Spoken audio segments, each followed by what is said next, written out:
Para Nepali दाजुभाइ तथा दिदीबहिनीहरू, हामी नयाँ वर्ष 2083 आइपुगेका छौँ। नव वर्ष आरम्भको यो परिवर्तनको पुनीत अवसरमा देशभित्र र संसारका विभिन्न भूभागमा रहे बसेका सबै नेपालीहरूलाई सुख र शान्तिको मङ्गलमय शुभकामना। समयको प्रवाहसँगै हामीले हाम्रो देश र हाम्रो समाजलाई प्रगति पथमा अघि बढाउँदै जानुपर्दछ। विगतका कमी कमजोरी र त्रुटिलाई सच्याउँदै र बाधा व्यवधानलाई पन्छाउँदै हामी हाम्रो उच्चतम गन्तव्यतर्फ लम्किनु पर्दछ। तब नै नयाँ वर्षको नवगत समयको अर्थ रहन्छ। बितेका कतिपय वर्ष वाञ्छित विकासका दृष्टिले नेपाल झन तल तल झर्दै गयो भन्ने नेपालीहरूको आम मनोभावना रह्यो।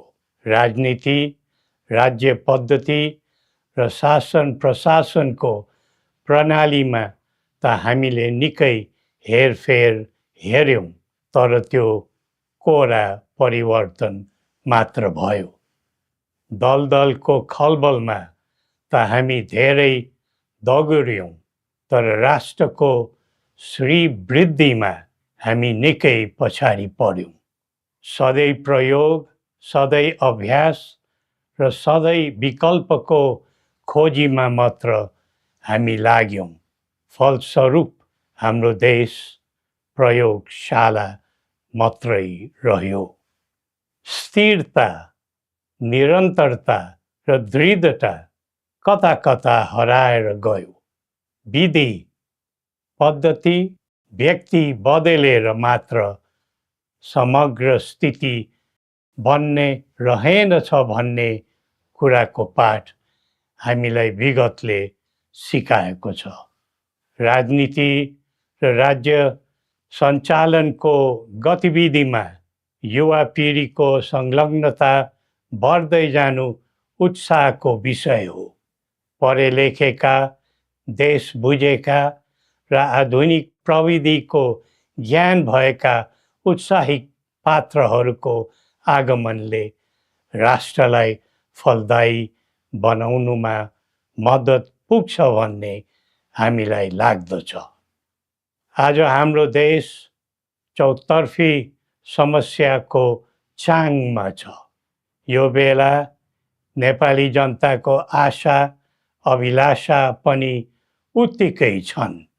यो स्थितिमा हाम्रो आर्थिक अवस्थालाई कसरी उकास्ने, छिमेकीहरू र बाह्य मित्र शक्तिहरूको सहयोग सद्भाव कसरी बढाउँदै जाने भन्नेमा हाम्रो ध्यान केन्द्रित हुनुपर्ने देखिन्छ। आन्तरिक सुरक्षा प्रणालीको दृष्टिले मुलुक अत्यन्तै नाजुक अवस्थामा परेको छ। नयाँ वर्षमा जीवधनको सुरक्षा, अत्यावश्यक वस्तु र स्रोत साधनको संरक्षण एवं जीवन जिउने मानवीय सुरक्षाको हक अधिकारको प्रत्याभूति दिनु सुरक्षाका अङ्ग। हाम्रा सेवा सुविधाका क्षेत्र, प्रकृति र मौसमी कारणमा हुने पीडा प्रकोप विषयमा हाम्रो आन्तरिक सुरक्षालाई चुस्त दुरुस्त बनाउनु आवश्यक देखिन्छ। आजको विषम र अशान्त विश्वमा हामीले हामीलाई जोगाउने, हाम्रो उत्पादित आयातित वस्तुको जोगाड गर्ने र कुनै प्रकारको व्यवधान पर्न नदिने तर्फ राज्यको गहिरो ध्यान पुग्नुपर्ने देखिन्छ। आम नागरिकले कुनै प्रकारको शारीरिक, मानसिक भौतिक तथा जीवनयापनको मामलामा त्रास, पीडा, अभावको अनुभव गर्न नपरोस्। हरेक क्षेत्रमा भरपर्दो आत्मनिर्भर भएर परनिर्भरताबाट र स्वाधीन भएर पराधीनताबाट देशलाई जोगाउनु छ। देशको स्रोत शक्ति हो।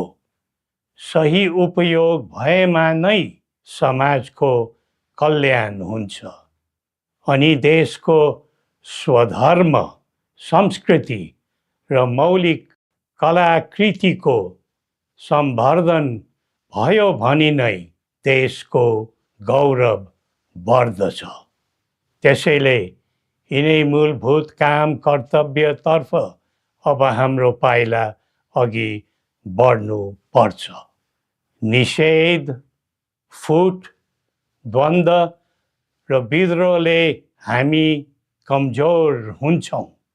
परस्परको राग, द्वेष, प्रतिशोध र निषेध राजनीतिमा हुनु हुँदैन। जनचाहना समेतलाई मनन गरी देशलाई केन्द्रमा राखेर कदम बढाउनु विलम्ब नगरौँ।